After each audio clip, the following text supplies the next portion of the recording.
Plným snů a nadějí.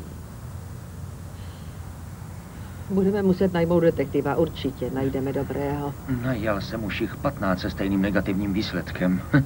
Vždyť je to už 18 let. Nemohli jen tak beze stopy zmizet. Ani tvoje sestra, ani mé vnouče. Nemá smysl se trápit, madam. Váš zesnulý manžel věřil, že činí správně. Ty jsi mu odpustil? Odpustil. Ale mému synu ne. Jste jistě velmi unavená, madam.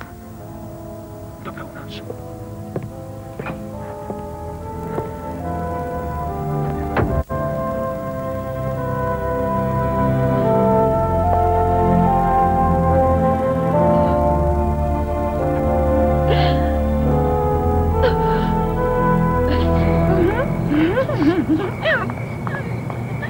Bylo to bezva, milá Krus.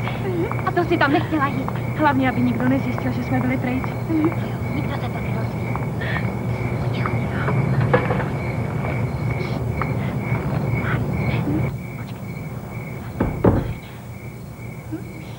Jseš tady? Dobrý.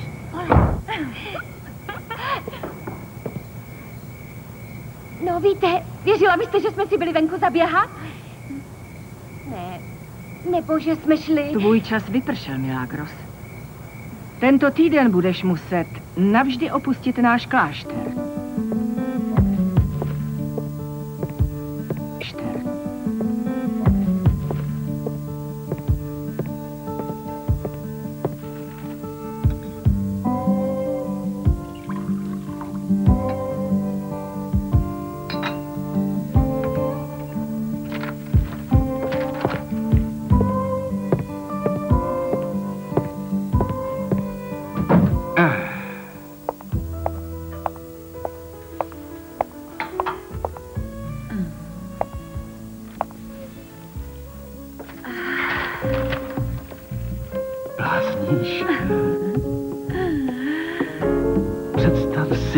Co se asi stane,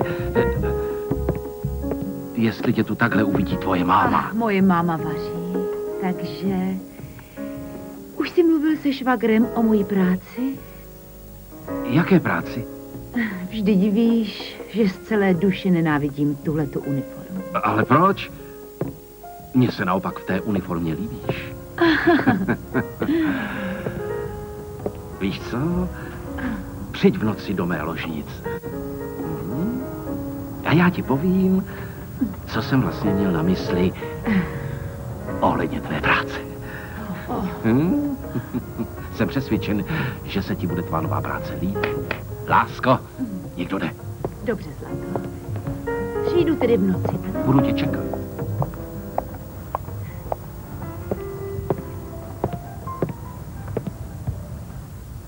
Ahoj, strýčku. Ještě jsem dnes nečetl noviny. No a? Nevíš, jak včera hráli River Plate? Ti hrajou dneska. Včera hráli Independence. Ahoj. Ty jsi tady nespal? Do toho ti nic není, já se to věc naspovídat nemusím, ne? Rozumím. Parchant jeden. Takhle by ses ke svému synovi chovat, ne? Ne? Máš pravdu, měl bych se řídit tvým příkladem, jsi vynikající učitel, zabil si svou ženu a syna si odsoudil na vozíček, jsi opravdový mistr. Federico. To musíš být tak krutý. Řekni mu, aby se nepletl do mých věcí.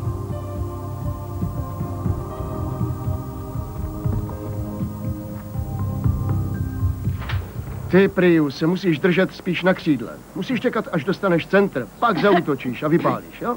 Tak snad je to jasné. Jo. Tak, no. No tak, otče, nechte mě hrát. To nejde, Čolito.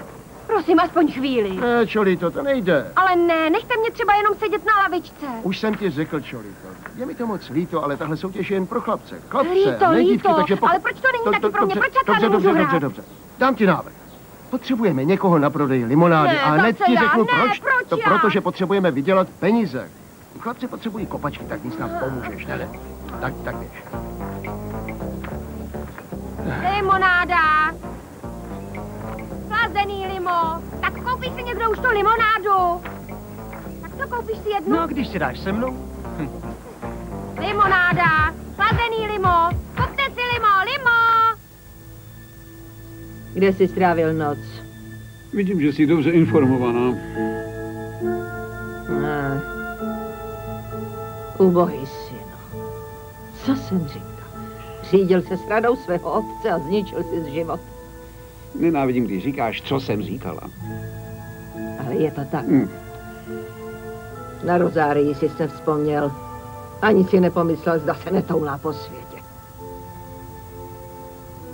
Co kdyby jsi ukousla jazyk?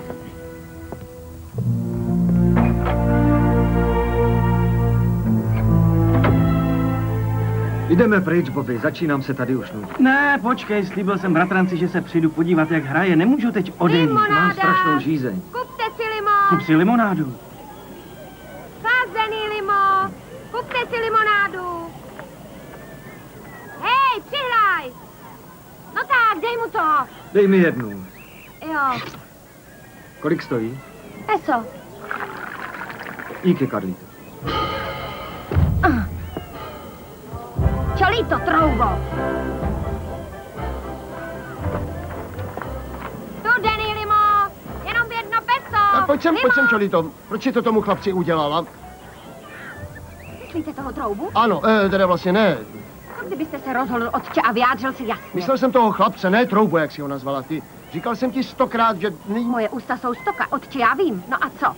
Proto jsem ho taky nazvala troubou a ne kokotem. Milagros! Ale nikdy mi neříkáte Milagros. No, musím získat peníze na nákup tenisek pro děcka. Limonáda za jediné peso. Nahraj mu to! Promiňte, otče. To je žena. To je víc než žena. To je Čolito. No, už mě jsem slepej. Myslím to vážně, hlupáku. Je to kočka. Cože, jestli to dítě je kočka, tak já jsem trenér národního týmu. Ale odvaha jí nechybí, to se musí uznat. Prosím tě. Je zábavná. Kdo? Karlíto. Kdo? Čolito. Cože? Hele, Bobby, jak najdeme ty holky, co jsme viděli na diskotéce? Ty myslíš tu... Tu v té červené sukni a její kámošku. K čemu její kámošku? Pro tebe? Pro mě? Ne, zapomeň na to. Ani se na mě nepodívala. Já nejsem takovej lovec srdcí jako ty. Cože? Ty máš strach, že nedokážeš zbalit žádnou holku. Ne tu, co bych chtěl. Madam? No tohle. Nejedla jste. Máte přece pravidelně jíst.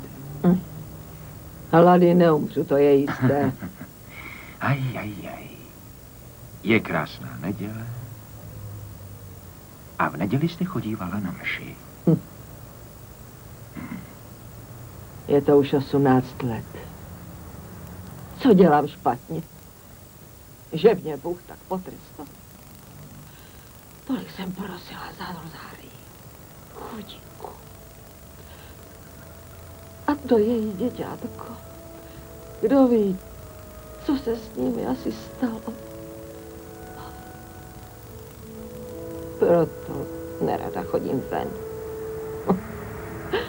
Lidé si myslí, že jsem blázen. To není pravda. Co jiného by si mohli myslet o ženě, která prochází ulicemi a dívá se všem na krk a hledá medailonek? Je to Madonna osamění. Podívej se. Ukáž. Nikdy jsem o ní neslyšela. Kdo ti ji dal? Máma. Žádnou přece nemáš. Ne. Ale měla jsem. Každý má mámu. Ale moje... Ona mě... umřela, když jsem se narodila. Dýchej, dýchej, dýchej, dýchej. Pěkně zhluboka. Tak, teď ji zabalíme. Ukáž. Podej mi ji opatrně. Malička. Je to překrásné dítě. Je to zázrak. Mohla by se jmenovat Milagros. Boží zázrak.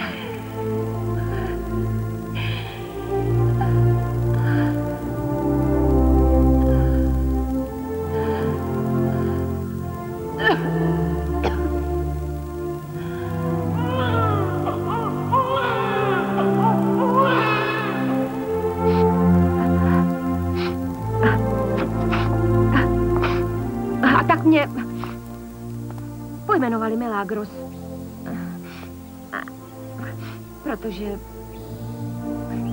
Protože máma byla nemocná. Ale vydržela žít, dokud jsem se nenarodila, chápeš? Byl zázrak, že to vydržela. Dopřála mi čas, abych se narodila a hned na to umřela. Ale odkud vlastně pocházela? Od někud. Neřekla ani slovo.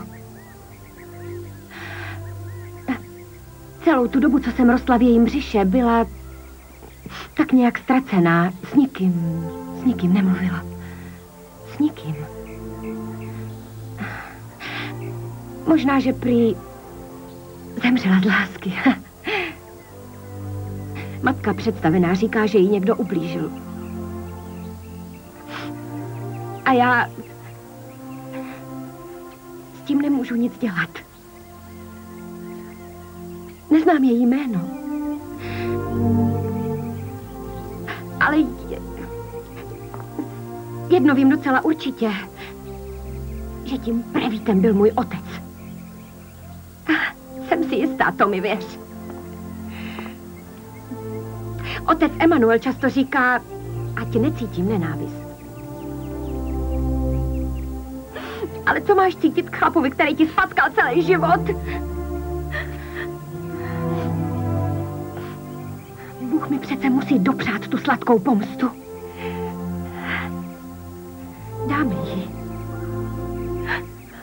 Bude tady za minutku. A mimochodem má velkou chuť k jídlu. No, jako většina mládeže v tomhle věku. To nebude žádný problém. Ale jde o to, že nemám ráda líné služky. Nebo často bývají vulgární, či příliš vzpurné. Předpokládám, že je zdrženlivá. No vlastně zdrženlivá. Vstupte. Pojď sem, drahoušku, pojď. Chci tě před... Veňové. Bere to co? Můžeš mi říkat madam. Bezva. Tato dáma si tě chce vzít k sobě domů. Ty tam budeš pro ní pracovat. Ale já bydlím tady. Milagros, víš přece, že dál už v klášteře žít nemůžeš. Jasně. A jaká je to práce? Služba v domácnosti. Tví rodiče souhlasí? Jsem vagabund. Promiňte, matko, ale zkusím někoho jiného. Ale ona nemá rodiče. Ta dívka je velmi hrubá. Ale madam.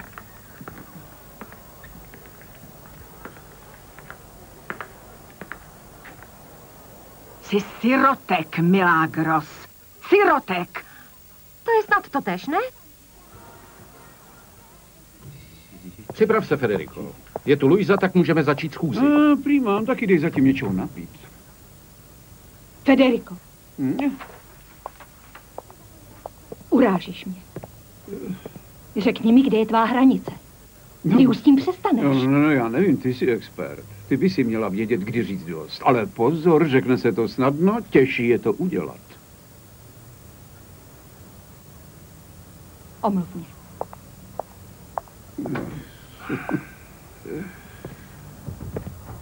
Poslechni, obnovila ti tvá matka oprávnění zastupovat jí při obchodním jednání? No, není třeba, Damiane. Máte se sestrou 45%, já mám 40 plus 20 od matky, takže já rozhoduju, jak vidíš, jste v menšině. Haló? Ano, Andreo? To je v pořádku, spojte mě s ním. Ahoj, Andreo. Ahoj. Schůze už začala? Právě jsem vašemu otci spojila hovor, ale už začnou. Takže můžu vám zatím nabídnout kávu?